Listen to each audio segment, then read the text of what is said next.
ഇവിടെ ഈ രാത്രിയിൽ ഇത്രയും പേർ കൂടി നിൽക്കുന്നു എന്നുള്ളത് വലിയൊരു കാര്യമാണ്.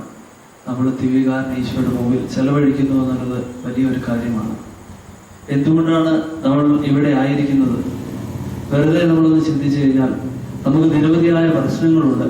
ചിലർ സ്ഥിരം വരുന്ന ആളുകളുണ്ടാകാം. കുറച്ചുപേരെങ്കിലും ജീവിതത്തിന്റെ പ്രശ്നങ്ങൾക്ക് ഒരു ഉത്തരം കർത്താവ് മാത്രമാണെന്ന് മനസ്സിലാക്കിക്കൊണ്ട് ഇവിടെ വന്നു നിൽക്കുകയാണ്. ഈ ദിവ്യകാരന്റെ ഈശോയ്ക്ക് എൻ്റെ ജീവിതത്തിൽ ഇടപെടാനായിട്ട് ഒരു സ്പേസ് ഉണ്ട്. ദൈവം മാത്രമേ എനിക്ക് ഉള്ളൂ. മനുഷ്യർക്ക് ഒന്നും എൻ്റെ ജീവിതത്തിൽ ഇടപെടാനായിട്ട് സാധ്യമല്ല. ദൈവം മാത്രമേ എൻ്റെ ജീവിതത്തിന് ഇനിയുള്ളൂ. എല്ലാ ആചാരവും എൻ്റെ ജീവന്റെ ജീവനും ദൈവം മാത്രമാണെന്ന് തിരിച്ചറിയുക. അങ്ങനെയാണ് നമ്മൾ ഇവിടെ വന്നു നിൽക്കുന്നത്. നമ്മുടെ വ്യക്തിപരമായ കുടുംബജീവിതത്തെ സമർപ്പിച്ച് പ്രാർത്ഥിക്കാനായിരിക്കാം. ഒത്തിരി കാര്യങ്ങളെ, അസ്വസ്ഥതകളെ ഒക്കെ തമ്പുരാന്റെ മുമ്പിലേക്ക് ഇറക്കി വെക്കാനായിരിക്കാം. നോമ്പുകാലമാണ്. ജീവിതത്തിന്റെ പാപാവസ്ഥകളിലേക്ക് ഓർത്ത് പശ്ചാത്തലപ്പിക്കാനും അതിനെ ഒന്ന് കഴുകിക്കളയാനും പുതിയ ജീവിതം നയിക്കാനും ഒക്കെ ആഗ്രഹിച്ചുകൊണ്ടായിരിക്കാം നമ്മൾ ഇവിടെ വന്നു നിൽക്കുക. അപ്പോൾ നമ്മളിവിടെ വന്നു നിൽക്കുമ്പോൾ ഏത് ആഗ്രഹവുമാകട്ടെ, ഏത് തരം ചിന്തയിലുമായിക്കൊള്ളട്ടെ, നമുക്ക് പ്രത്യേകമായി തമ്പുരാന്റെ മുമ്പിൽ നമുക്ക് സമർപ്പിക്കാം. നമ്മളെ തന്നെ സമർപ്പിച്ചു കൊടുക്കാം. ദൈവം നമ്മളെ തീർച്ചയായിട്ടും അനുഗ്രഹിക്കും. നമ്മുടെ പ്രശ്നങ്ങൾക്കെല്ലാം ഉത്തരമായിട്ട് ക്രിസ്തു മാറും എന്ന് നമുക്ക് ഉറച്ചു വിശ്വസിക്കാം. മർത്തായും മറിയവും നമ്മൾ കാണുന്നുണ്ട്. മർത്തായും മറിയവും ഈശോയുടെ പ്രിയപ്പെട്ട സ്നേഹിതരാണ്. ഈശോ എപ്പോഴൊക്കെ സമയം കിട്ടുന്നു അപ്പോഴൊക്കെ അവരുടെ കുടുംബം സന്ദർശിച്ചിരുന്നു. ഈശോയ്ക്ക് അവരോട് അഭേദ്യമായ ലാസറിനോടും സഹോദരിമാരോടും നല്ല ഒരു അടുപ്പമുണ്ടായിരുന്നു. എന്നിട്ടും ലാസർ മരണക്കിടക്കയിൽ ആയിരിക്കുമ്പോൾ സഹോദരിമാര് പറയുന്നുണ്ട്, അങ്ങ് വന്ന് ഞങ്ങളുടെ സഹോദരനെ സുഖപ്പെടുത്തണമേ എന്ന്. അങ്ങ് ഞങ്ങളുടെ കുടുംബത്തിലേക്ക് വന്നു കഴിഞ്ഞാൽ ഈ പ്രശ്നങ്ങൾക്കെല്ലാം ഉത്തരമാകും. എല്ലാത്തിനെയും അതിജീവിക്കാനായിട്ട് സാധിക്കും. പുതിയ ജീവിതത്തിലേക്ക് ലാസർ കടന്നു വരുമെന്ന് അവർ വിശ്വസിക്കുന്നതാണ്. ഈശോ ഏറ്റവും വലിയ സ്നേഹിതനുമാണ്. അപ്പോൾ തീർച്ചയായിട്ടും ഇവരുടെ പ്രശ്നങ്ങൾക്ക് ഉത്തരമായിക്കൊണ്ട് അവൻ വരുമെന്ന് അവർ വിശ്വസിക്കുന്നു. പക്ഷേ ഈശോ എത്തുന്നത് എല്ലാം കഴിഞ്ഞതിന് ശേഷമാണ്. ലാസർ മരിച്ച് 3 ദിവസങ്ങൾ കഴിയുമ്പോഴാണ് ഈശോ അവിടേക്ക് കടന്നു വരുന്നത്. എല്ലാം അസ്തമിച്ചു, ഇനി പ്രതീക്ഷയ്ക്ക് യാതൊരു വകയുമില്ല എന്ന് അവർ തിരിച്ചറിയുന്നിടത്താണ് ക്രിസ്തുവിന്റെ ആഗമനം. ജനം നമ്മൾ ആഗ്രഹിക്കുന്ന സമയത്ത് എന്തുകൊണ്ടാണ് എപ്പോഴും അച്ഛന്മാരെയൊക്കെ കാണുമ്പോൾ, സിസ്റ്റേഴ്സിനെയൊക്കെ കാണുമ്പോൾ സാധാരണ അപ്പച്ചന്മാരും അമ്മച്ചിമാരും സഹോദരങ്ങളും പ്രിയപ്പെട്ടവരൊക്കെ ചോദിക്കുന്ന ഒരു ചോദ്യം ഇതാണ്: എന്തുകൊണ്ടാണ് ഇത്രയേറെ പ്രാർത്ഥിച്ചിട്ടും ദൈവം എന്റെ ജീവിതത്തിൽ ഇടപെടാത്തത്? ദൈവം എന്നെ എന്തുകൊണ്ടാണ് മനസ്സിലാക്കാതെ പോകുന്നത്? എത്രയേറെ ആരാധനകൾ, എത്രയേറെ രാത്രി പ്രാർത്ഥനകൾ, ജാഗരണ പ്രാർത്ഥനകൾ, എന്തുമാത്രം കുർബാന അർപ്പണങ്ങൾ, എന്തുമാത്രം ജപമാലകൾ ഒക്കെ ഞാൻ ചൊല്ലുന്നുണ്ട്, എന്തുമാത്രം ദാനധർമ്മം ചെയ്യുന്നുണ്ട്, എന്തുമാത്രം കരുണയോടുകൂടിയാണ് മറ്റുള്ളവരെ സമീപിക്കുന്നത്, എന്നിട്ടും എന്റെ ജീവിതത്തിന് ഒരു നന്മയുണ്ടാകാതെ പോകുന്നത് എന്തുകൊണ്ടാണ്? ദൈവം എന്റെ ജീവിതത്തെ ഇടപെടാതെ പോകുന്നത് എന്തുകൊണ്ടാണ്? ദൈവ ഭക്തിയിൽ ജീവിക്കുന്ന, ദൈവത്തെ സ്നേഹിക്കുന്ന ചില ജീവിതങ്ങളിലൊക്കെ സങ്കടങ്ങളുടെ വലിയ കൂമ്പാരം കാണാനായിട്ട് സാധിക്കും. സങ്കടങ്ങളും രോഗങ്ങളും അസ്വസ്ഥതകളും ഒക്കെ ചിലപ്പോൾ അവരുടെ ജീവിതത്തിലേക്ക് വരും. അപ്പോൾ എന്റെ ജീവിതത്തിൽ ഇത്രയേറെ നീതിനിഷ്ഠയോടെ ദൈവിക പ്രമാണങ്ങൾ അനുസരിച്ച് ജീവിക്കുന്ന എന്റെ ജീവിതത്തിൽ എന്തുകൊണ്ടാണ് ഇത്തരം പ്രശ്നങ്ങൾ എന്ന് അവർ ചോദിക്കാറുണ്ട്. ഇവിടെ ദൈവത്തോട് ഏറ്റവും അടുത്ത് നിൽക്കുന്ന ചില 3 വ്യക്തികളാണ് ലാസറും സഹോദരിമാരും. എന്നിട്ടും അവന്റെ മരണക്കിടക്കയിലേക്ക് ഈശോ വരുന്നില്ല. മരിച്ച 3 നാളുകൾക്ക് അപ്പുറമാണ് ഈശോ വരുന്നത്. ഒരേ ഒരു ഉത്തരമേ ഉള്ളൂ: ദൈവത്തിന് ഇടപെടാനായിട്ട്, ഓരോ മനുഷ്യന്റെ ജീവിതത്തിൽ ഇടപെടാനായിട്ട് ഒരു സമയമുണ്ട്. മനുഷ്യൻ ആഗ്രഹിക്കുന്ന സമയത്ത് ചിലപ്പോൾ ദൈവം കടന്നു വരണമെന്നില്ല. ദൈവത്തിന് ദൈവത്തിൻ്റെതായ ഒരു സമയമുണ്ട്. ദൈവത്തിന് ഓരോ വ്യക്തിയുടെ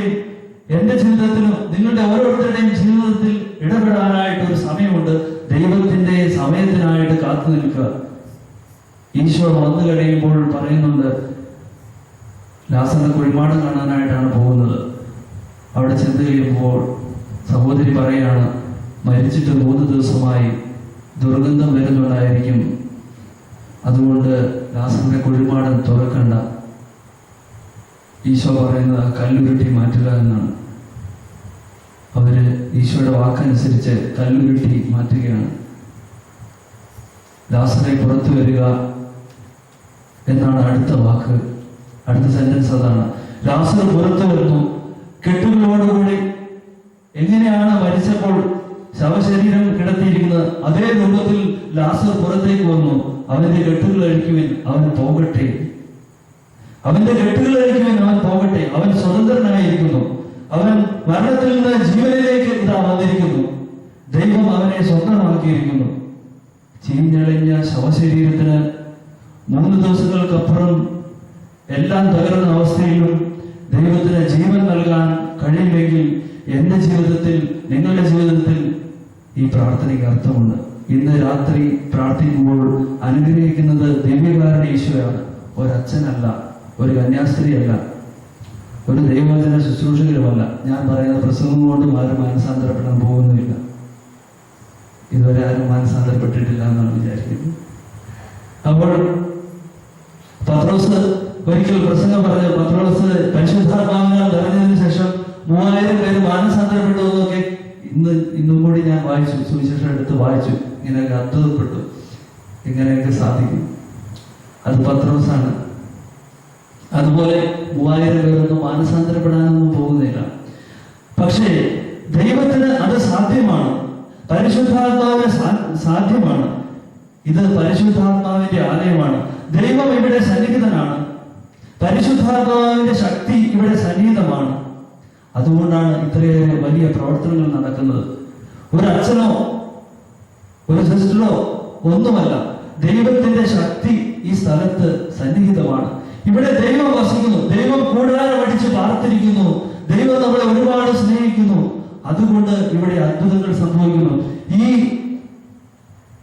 ഈ സ്ഥലം ഇനിയും വളരും.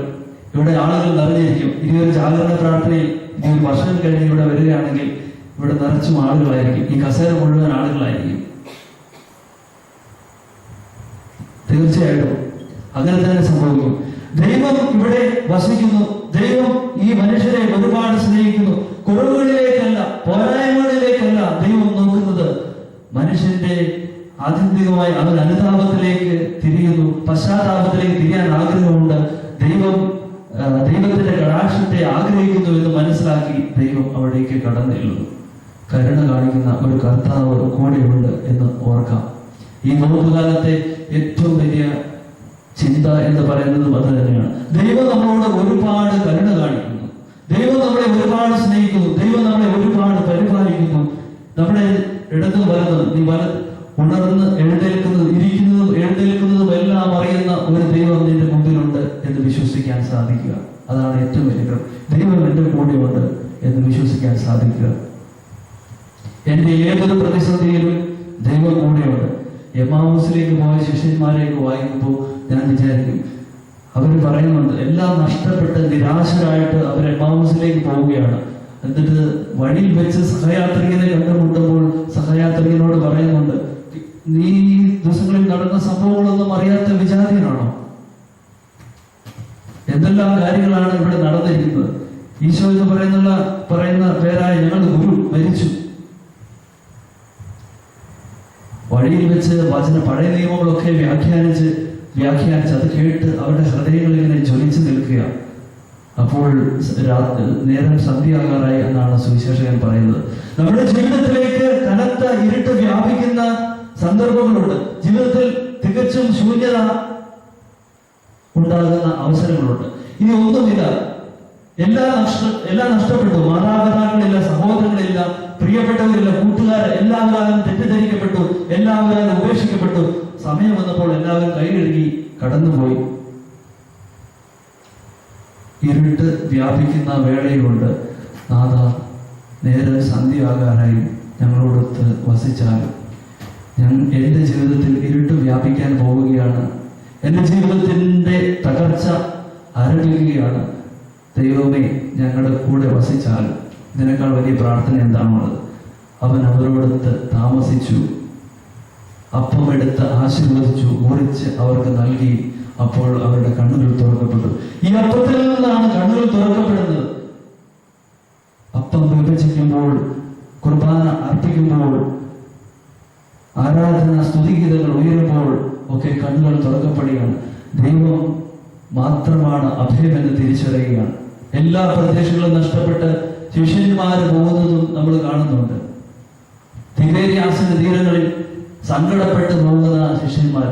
ഇനി ഒന്നുമില്ല, ഗുരുവിന് വേണ്ടി സകലതും ഉപേക്ഷിച്ചതാണ്. വള്ളവും വലയും ഒക്കെ ഉപേക്ഷിച്ച് കടന്നുപോയ ശിഷ്യന്മാരാണ്.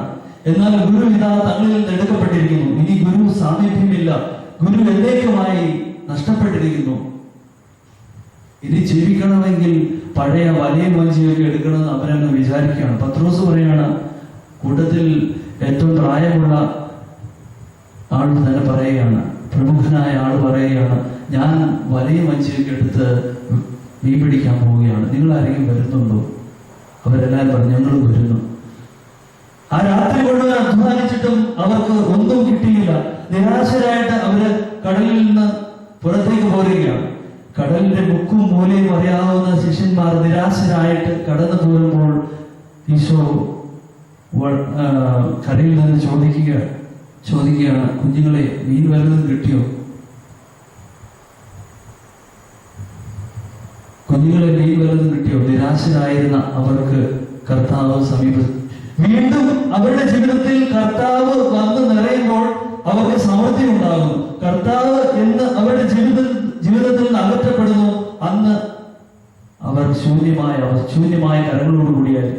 എന്ന് എന്റെ ജീവിതത്തിൽ കർത്താവ് ഇല്ലാതെയാകുന്നു, എന്റെ പൗരോഹിത്യം വിലയില്ലാതായിത്തീരുന്നു. എന്ന് നിങ്ങളുടെ ജീവിതത്തിൽ കർത്താവ് ഇല്ലാതാകുന്നു, അവിടെ കുറവുകളാണ്. നിങ്ങളുടെ ചിന്തകളും നിങ്ങളുടെ പ്ലാനും നിങ്ങളുടെ കണക്കൂട്ടലുകളും ഒക്കെ പിഴയ്ക്കുകയാണ്. കർത്താവില്ലാത്ത അധ്വാനങ്ങൾ ഒക്കെ നിഷ്ഫലമാണ്. കർത്താവ് വീണ്ടും കടന്നു വരുമ്പോൾ ജീവിതങ്ങളൊക്കെ നിറവിന്റെ അനുഭവമായിട്ട് തീരുന്നത് അവർ മനസ്സിലാക്കിയാണ്. ചുട്ട മീനും അപ്പവുമായിട്ട് ഒരു അമ്മയെ പോലെ കാത്തിരിക്കുന്ന ക്രിസ്തു, അവന്റെ പേരാ ക്രിസ്തു എന്ന്. അമ്മയെ പോലെ കാത്തിരിക്കുന്ന സ്നേഹം. എല്ലാ ദിവസവും പ്രഭാതത്തിൽ ഇതുപോലെ അപ്പവും തന്റെ ശരീരവും രക്തവും കൊണ്ട് നമ്മളെ അവൻ കാത്തിരിക്കുന്നില്ലേ ഓരോ വിശുദ്ധ കുർബാനയിലും? അപ്പോൾ ഒന്നും നഷ്ടപ്പെട്ടിട്ടില്ല, എല്ലാം വീണ്ടും സംജാതമാകും. ഒരു പ്രാർത്ഥനയും പാഴായി പോകുന്നില്ല, എല്ലാ പ്രാർത്ഥനയ്ക്കും ഉത്തരമുണ്ട് എന്ന് ഈ വചനം ഓർമ്മപ്പെടുത്തുകയാണ്. ഈ സുവിശേഷത്തിന് മുമ്പിൽ നിൽക്കുമ്പോൾ, അതുപോലെ ഈ ദിവ്യകാരുണ്യത്തിന്റെ മുമ്പിൽ നിൽക്കുമ്പോൾ നമ്മൾ മനസ്സിലാക്കുന്ന ഏറ്റവും വലിയ കാര്യം, ഒന്നും നഷ്ടപ്പെട്ടിട്ടില്ല, എല്ലാം വീണ്ടും പുനഃസ്ഥാപിക്കാനായിട്ട് സാധിക്കും, എല്ലാം വീണ്ടെടുക്കാനായിട്ട് സാധിക്കും. എന്റെ കൂടെ ദൈവമുണ്ട്. ദൈവമില്ലാത്ത അവസ്ഥയിലാണ് എനിക്കെല്ലാം നഷ്ടപ്പെട്ടത്. ദൈവത്തെ വീണ്ടും ഉണർത്തിയെടുക്കണമെന്ന് മാത്രം. സുവിശേഷത്തിൽ മറ്റൊരിടത്ത് കാണുന്നത് ശിഷ്യന്മാര് ഉറങ്ങുന്ന ഈശോയുമായിട്ട് വഞ്ചിയിൽ യാത്ര ചെയ്യുന്നതാണ്. തടാകത്തിലൂടെ പോവുകയാണ്. എങ്ങനെയാണ് ഈശോ കിടന്നുറങ്ങുന്നത്? ഞാൻ ഒരിക്കലും ആ സുവിശേഷ ഭാഗം വായിക്കുമ്പോൾ എനിക്ക് വിശ്വസിക്കാൻ സാധിച്ചിട്ടില്ല ഈശോ ഉറങ്ങുകയായിരുന്നു. കാറ്റും കടലും ഒക്കെ പ്രക്ഷുബ്ധമായ കാറ്റിങ്ങനെ വീശിയടിച്ചുകൊണ്ടിരിക്കുകയാണ്. കടലിലെ തിരമാലകളെല്ലാം വഞ്ചിയിലേക്ക് ആഞ്ഞടിച്ചുകൊണ്ടിരിക്കുക. വെള്ളം ഇങ്ങനെ നിറഞ്ഞുകൊണ്ടിരിക്കുന്ന അവസ്ഥയിൽ ഈശോ എങ്ങനെയാണ് വഞ്ചിയുടെ അമരത്ത് തലവെച്ച് കിടന്നുറങ്ങുക? ഒരിക്കലും ഈശോ ഉറങ്ങിയിട്ടില്ല. ഈശോ ഉറങ്ങുകയാണെന്ന് അഭിനയിച്ചിട്ടേ ഉള്ളൂ. ഒരു മനുഷ്യനും ഉറങ്ങാനായിട്ട് സാധിക്കുകയില്ല. ശിഷ്യന്മാരെന്താണ് കാണിക്കുന്നതെന്ന് ഈശോ സാഗൂതം നോക്കുകയായിരുന്നു. അപ്പം 5 അപ്പവും 5000 പേർക്ക് വാഴ്ത്തി വിഭജിച്ച് കൊടുക്കുന്നത് കണ്ടു. 12 കൊട്ട മിച്ചം വരുന്നത് അവർ കണ്ടു. 2 മീനും അതുപോലെ ആശീർവദിച്ച് കൊടുക്കുന്നത് കണ്ടു. രോഗികളെ സുഖപ്പെടുത്തുന്നത് കണ്ടു. കുഷ്ഠരോഗികളെ സുഖപ്പെടുത്തുന്നത്, മരിച്ചവരെ ഉയർപ്പിക്കുന്നത് കണ്ടു. എന്നിട്ട് ശിഷ്യന്മാരുടെ വിശ്വാസം എവിടെയാണ്? എല്ലാം തങ്ങൾക്കെല്ലാം അറിയാം. കടലിനെ പറ്റി ഗുരുവിനേക്കാളും അറിയാം എന്നൊക്കെയാണ് നമ്മൾ വിശ്വസിക്കുന്നത്. നമുക്കറിയാവുന്ന കാര്യങ്ങളിൽ നമ്മളെ തന്നെ ആശ്രയിക്കുകയാണ്. ഇതെനിക്ക് അറിയാവുന്ന കാര്യമാണ്. വചനം പ്രസംഗിക്കാനായിട്ട് വന്നു നിൽക്കുമ്പോൾ കുറേ വർഷമൊക്കെ 4 വർഷമൊക്കെ തിയോളജിയൊക്കെ പഠിച്ചതല്ലേ, വചനമൊക്കെ എനിക്കറിയാം എന്ന് വിശ്വസിക്കുന്നു ഞാൻ. നിങ്ങൾ വിശ്വസിക്കുന്നു, നിങ്ങൾക്കറിയാവുന്ന പണികളിൽ നിങ്ങൾ വിശ്വസിക്കുന്നു. ഇതൊക്കെ എനിക്കറിയാം. ഇവിടെ ദൈവത്തിൻ്റെ പ്രാർത്ഥനയൊന്നും ആവശ്യമില്ല. ഇവിടെ ദൈവമില്ലെങ്കിലും കാര്യങ്ങൾ നടക്കും. പക്ഷേ എല്ലാം പൊട്ടി പാളീസായി കഴിയുമ്പോൾ ദൈവത്തോട് നമ്മൾ നിലവിളിയുമായിട്ട് ധ്യാന കേന്ദ്രങ്ങളിലേക്ക് ഓടുകയാണ്, ആരാധനയ്ക്ക് ഓടുകയാണ്. എപ്പോൾ നമ്മൾ ആരംഭിക്കുന്നു, ഒരു പ്രവർത്തനം ആരംഭിക്കുന്നുവോ അപ്പോൾ ദൈവത്തെ കൂട്ടുപിടിക്കുക എന്നുള്ളതാണ് വലിയ കാര്യം. ഒരു കാര്യം നമ്മൾ ആരംഭിക്കുമ്പോൾ, ഒരു പ്രധാനപ്പെട്ട കാര്യം പുതുതായിട്ട് തുടങ്ങുമ്പോൾ ദൈവത്തെ കൂട്ടുപിടിച്ചുകൊണ്ട് ആരംഭിക്കുക എന്നുള്ളത് നമ്മൾ മറന്നു പോകാൻ പാടില്ലാത്ത കാര്യമാണ്. ദൈവമില്ലാത്ത അവസ്ഥകളൊക്കെ നിർജീവമാണ്. ദൈവം വരുമ്പോൾ ജീവനുള്ളതായിത്തീരും. ജീവനുള്ള ദൈവം എൻ്റെ കൂടെ വസിക്കുമ്പോൾ എല്ലാം ജീവനുള്ളതായിത്തീരും എന്ന് നമുക്ക് വിശ്വസിക്കാം. നമ്മൾ നോമ്പുകാലത്തിലൂടെ കടന്നു പോവുകയാണ്. അതിന് ഞാൻ ഇത്രയും കാര്യങ്ങൾ പറഞ്ഞത്, നമുക്ക് ദൈവം ഇന്നേ ദിവസം നമ്മൾ ഈ രാത്രിയിൽ ചെലവിടുമ്പോൾ ദൈവം ഇത്രയേറെ അനുഗ്രഹങ്ങൾ എന്നെ കാത്തിരിപ്പുണ്ട്. ദൈവം അനുഗ്രഹിച്ചിട്ടല്ലാതെ എന്നെ വിടുകയില്ല. ദൈവമേ, അങ്ങനെ അനുഗ്രഹിച്ചാലല്ലാതെ ഞാൻ വിടുകയില്ല എന്ന് നമുക്ക് പറയാനായിട്ട് സാധിക്കണം, പ്രാർത്ഥിക്കാനായിട്ട് സാധിക്കണം. യാക്കോബ് ദൈവദൂതനുമായിട്ട് മൽപ്പിടുത്തം നടത്തിയ കഥ നമ്മൾ പഴയ ദൈവത്തിൽ വായിക്കുന്നുണ്ട്. രാത്രിയിൽ ഒരു ദൈവദൂതനുമായിട്ട് മൽപ്പിടുത്തം നടത്തുകയാണ്. യാക്കോബിന് തുടയിൽ പിടുത്തം വിട്ടുന്ന ദൈവദൂതൻ. എല്ലാവരെയും തോൽപ്പിക്കുന്ന ആളാണ് യാക്കോബ്. നല്ല കൈകരുത്തുണ്ട്, കാൽക്കരുത്തുണ്ട്, മിടുക്കനാണ് അയാൾ. പക്ഷേ ഏതോ ഒരു ആള് തൻ്റെ തുടയിൽ പിടുത്തമിട്ടിരിക്കുകയാണ്. അയാളുമായിട്ട് രാത്രി മുഴുവൻ മൽപ്പിടുത്തം നടത്തി. മൽപ്പിടുത്തത്തിനൊടുവിൽ യാക്കോബ് തിരിച്ചറിയുകയാണ് അത് ദൈവദൂതനാണ്, ദൈവത്തിന്റെ ശക്തി അവനിൽ വസിക്കുന്നുവെന്ന്. അപ്പോൾ ദൈവദൂതന്റെ കാലിൽ പിടുത്തപ്പെട്ടുകൊണ്ട് അയാൾ പറയുകയാണ്, നീ എന്നെ അനുഗ്രഹിച്ചാൽ അല്ലാതെ ഞാൻ നിന്റെ കാലിൽ നിന്ന് വിടുകയില്ല. ഈ ദേവാലയത്തിൽ വന്നിട്ട് ഈ വിശുദ്ധ കുർബാനയുടെ അരികിൽ നിന്നിട്ട് പറയണം, ദൈവമേ, അങ്ങ് അനുഗ്രഹിച്ചാൽ അല്ലാതെ ഞാൻ ഇവിടുന്ന് എഴുന്നേറ്റ് പോവുകയില്ല. അത്രമേൽ ശക്തിയുള്ള, ജീവൻ ചീഞ്ഞളിഞ്ഞ ശവശരീരത്തിന് ജീവൻ കൊടുക്കാൻ കഴിയുന്ന ഒരു ദൈവമാണ് അങ്ങെന്ന് ഞാൻ ഇപ്പോഴും ഉറച്ചു വിശ്വസിക്കുന്നു. 5 അപ്പം 5000 പേർക്ക് കൊടുത്ത ഒരു ദൈവമാണ്. കുഷ്ഠരോഗികളെ സുഖപ്പെടുത്തിയ ദൈവമാണ്. പാപികളെ മാനസാന്തരത്തിലേക്ക് നയിച്ച ദൈവമാണ്. കരുണയോടുകൂടെ സഖ്യവൂസിനെയും പാപിനിയായ സ്ത്രീയെയും ഒക്കെ നെഞ്ചോട് ചേർത്ത് വെച്ചവനാണ്. അതുകൊണ്ട് ഈ ദൈവം ഇന്നും എന്നെ സ്നേഹിക്കുന്നു, എന്നെ വീണ്ടെടുക്കാനായിട്ട് ആഗ്രഹിക്കുന്നു. എൻ്റെ പ്രശ്നങ്ങളെക്കാൾ വലിയ ഒരു ദൈവം എനിക്കുണ്ട് എന്ന് വിശ്വസിക്കാനായിട്ട് സാധിക്കട്ടെ.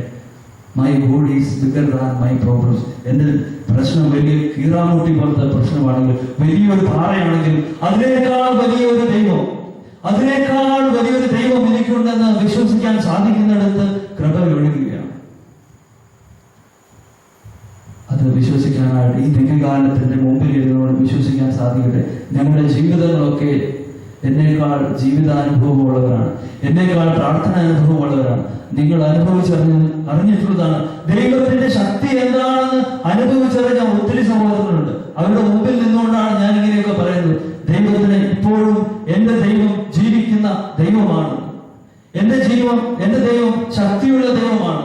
എന്റെ പ്രാർത്ഥന കേൾക്കുന്ന, എന്റെ കണ്ണുനീരൊക്കുന്ന ദൈവമാണ്. എന്റെ കൂടെ കരയുന്ന ഒരു ദൈവമാണ്.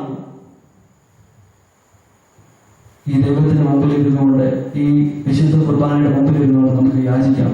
ദൈവമേ, എന്നെ സുഖപ്പെടുത്തണമേ, എന്റെ മനസ്സിനെ സുഖപ്പെടുത്തണമേ, എന്റെ കുടുംബത്തിലേക്ക് കൃപകൾ കൊടുക്കണമേ. എന്റെ കുടുംബത്തിലെ പ്രിയപ്പെട്ടവർക്ക് സമർപ്പിച്ച് നമ്മൾ പ്രാർത്ഥിക്കുമ്പോൾ ഓർക്കുക, അവരുടെ എല്ലാ പാപാവസ്ഥകളും ഒക്കെ ഓർത്ത് പ്രാർത്ഥിക്കുക.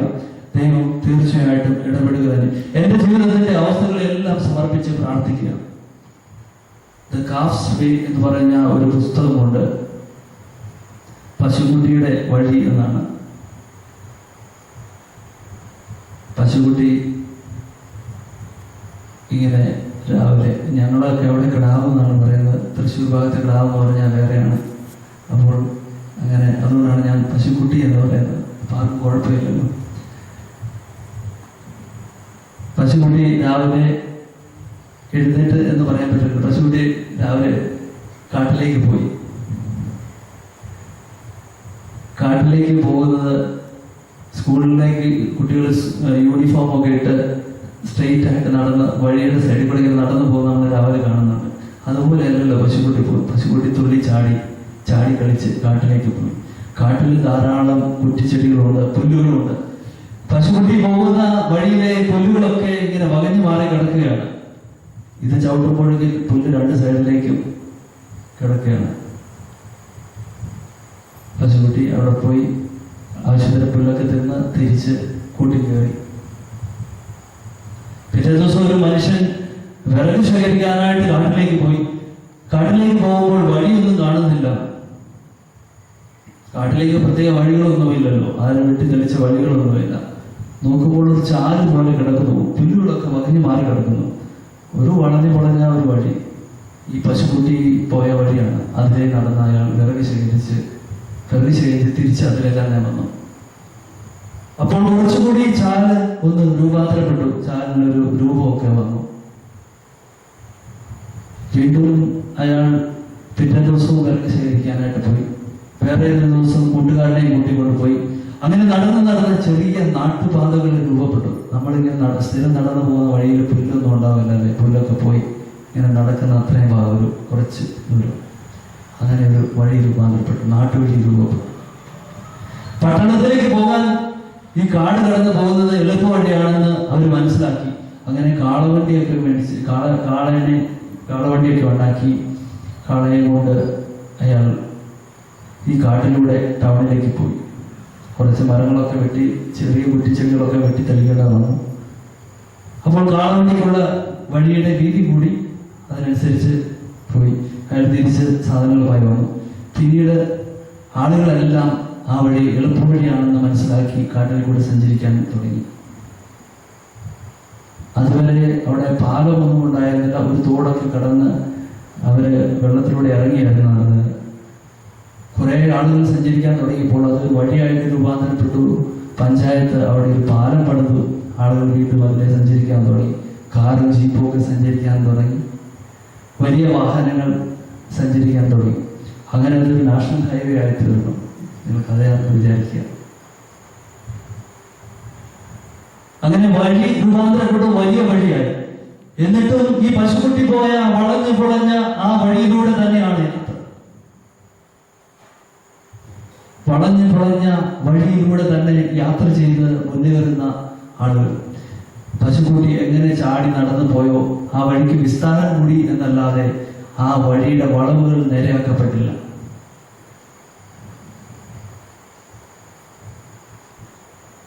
നമ്മുടെ ജീവിതവും ഇങ്ങനെയാണ്. ആരെങ്കിലും ഒന്ന് വഴി മാറ്റി ചവിട്ടിയിരുന്നെങ്കിൽ, ഒന്ന് നേരെ നടന്നിരുന്നെങ്കിൽ പുതിയൊരു വഴി രൂപപ്പെടുമായിരുന്നു. ആരും വഴി മാറ്റി ചവിട്ടാൻ തയ്യാറായില്ല. എല്ലാവരും പശുക്കുട്ടി പോയ ആ വളഞ്ഞു പൊളഞ്ഞ ആ വഴിയിലൂടെ തന്നെ യാത്ര തുടർന്നു.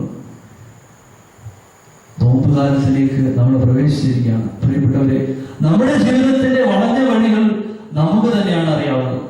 ഈ ആൾക്കാരിൽ നിന്ന് പ്രസംഗിക്കുമ്പോൾ എന്റെ ജീവിതത്തിന്റെ വളഞ്ഞ വഴികൾ എന്താണെന്ന് എനിക്ക് തന്നെ അറിയാം. നിങ്ങളുടെ ജീവിതത്തിന്റെ വളഞ്ഞ വഴികൾ എന്തൊക്കെയാണെന്ന് നിങ്ങൾക്കറിയാം. കർത്താവിനും നിങ്ങൾക്കും മാത്രം അറിയാം. നിങ്ങൾക്കും കർത്താവിന് മാത്രം അറിയാവുന്ന ആ വളഞ്ഞ വഴികളൊക്കെ നേരെയാക്കി സഞ്ചരിക്കാനുള്ള ഒരു സമയമാണ്. വർഷത്തിൽ ഒരു വലിയ നോമ്പൊക്കെ ആചരിക്കുമ്പോൾ നമ്മുടെ ജീവിതത്തെ ആകപ്പാടെ ഒന്ന് പരിശോധിക്കാനുള്ള സമയമാണ്.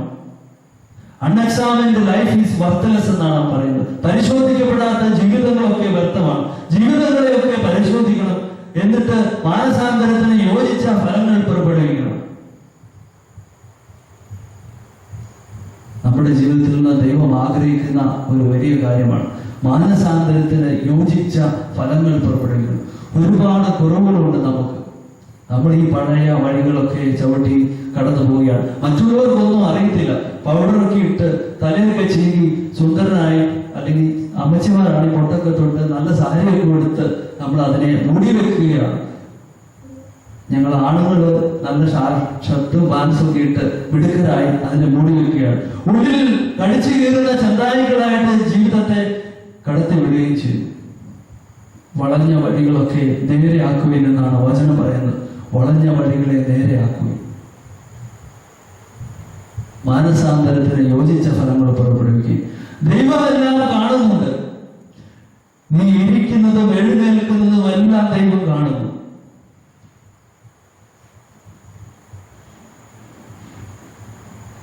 നിന്റെ തലമുടിയിഴ നരയ്ക്കുന്നത് പോലും ദൈവം അറിയുന്നു. എല്ലാം കാണുന്ന ഒരു ദൈവം എൻ്റെ മുമ്പിലുണ്ട്.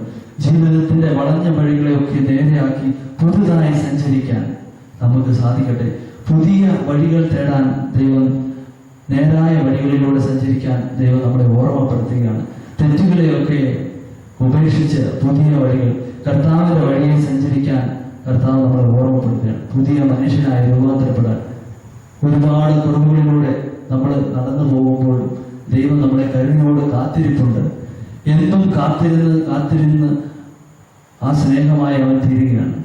ഇന്ന് അവൻ മാനസാന്തരപ്പെടാം, ഇന്ന് അവൾ മാനസാന്തരപ്പെടുമോ ഒക്കെ വിചാരിച്ച് കാത്തിരിക്കുന്ന ഒരു ദൈവം നമുക്കുണ്ട്.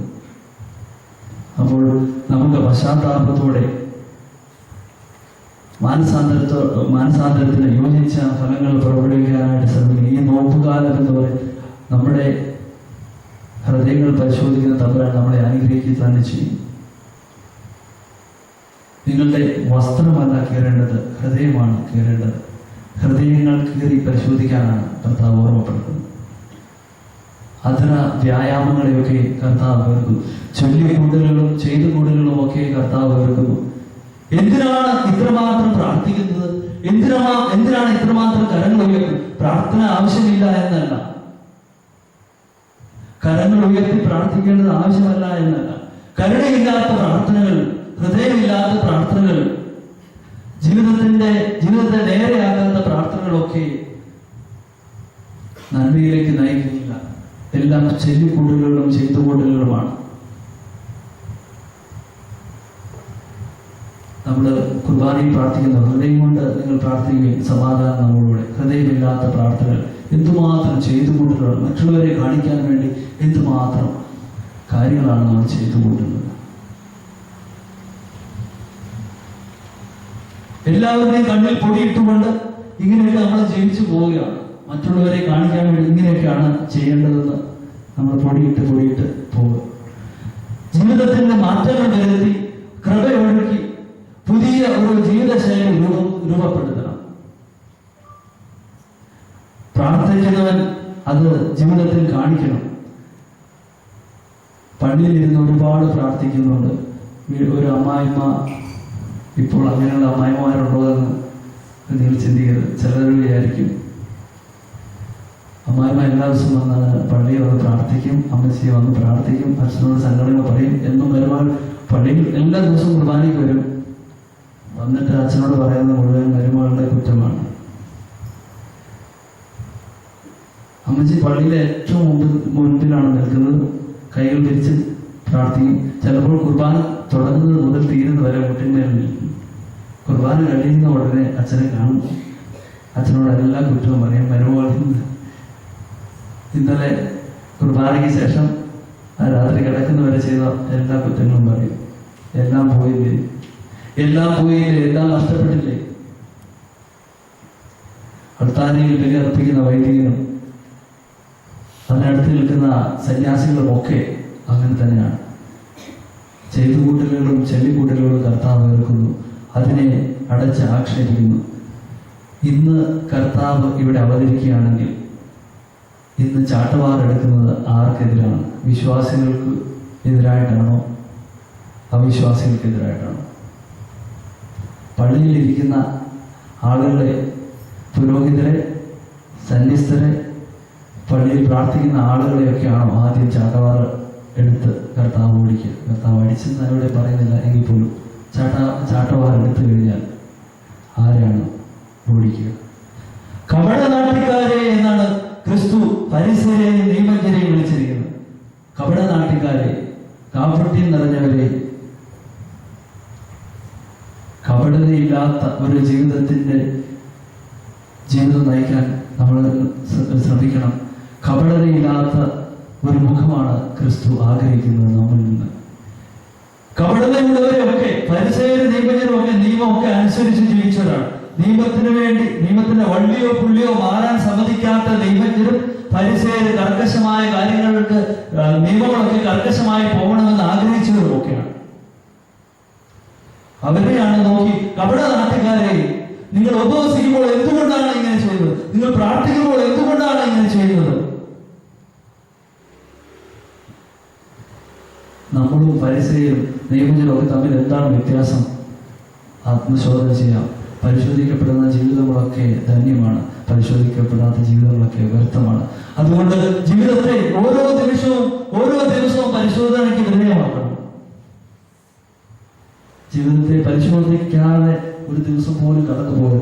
ആത്മശോധന ഞങ്ങളുടെയൊക്കെ സന്യാസ ജീവിതങ്ങളില്, സന്യാസ ആശ്രമങ്ങളിലൊക്കെ ആത്മശോധനയുണ്ട്. ഞങ്ങളുടെയൊക്കെ ആണെങ്കിൽ ഉച്ചയ്ക്കുണ്ട്, വൈകുന്നേരമുണ്ട്. 2 നേരം ആത്മശോധന വെച്ചിട്ട് ഞങ്ങളൊന്നും നന്നായിട്ടില്ല. ഞാനടക്കം ഈ ബലിപീഠത്തിന് മുമ്പ് നിൽക്കുമ്പോൾ എനിക്ക് സ്വയം അവബോധമൊക്കെ ഉണ്ട്. ഞാൻ പറയുന്നത് പിന്നെ എൻ്റെ ഒരു കടമയായതുകൊണ്ട് ഇതൊക്കെ പറയുന്നു. 2 നേരം ആത്മശോധന നടത്തിയിട്ടും എന്തുകൊണ്ടാണ് ഇങ്ങനെ സംഭവിക്കുന്നത്? പക്ഷെ ജീവിതത്തെ കുറിച്ച് ഒരു പശ്ചാത്താപം ഉണ്ടാകണം.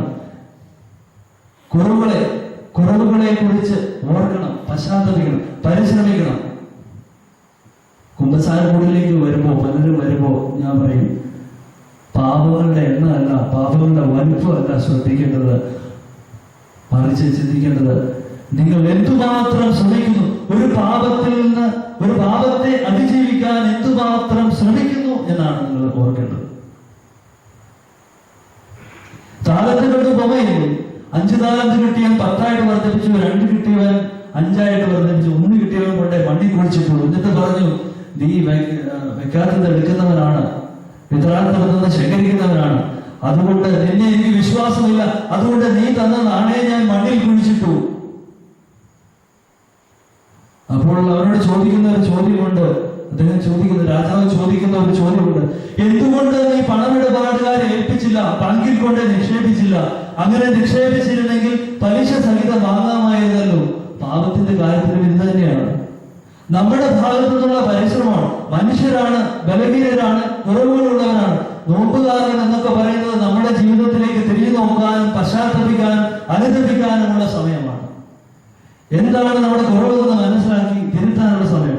നമ്മൾ എന്തുമാത്രം ശ്രമിച്ചു, നമ്മൾ എന്തുമാത്രം ശ്രമം നടത്തിയിട്ടാണ് ആ പാപത്തിൽ നിന്ന് എന്തുമാത്രം ശ്രമം നടത്തി വീണ്ടും പാപത്തിൽ വീണു.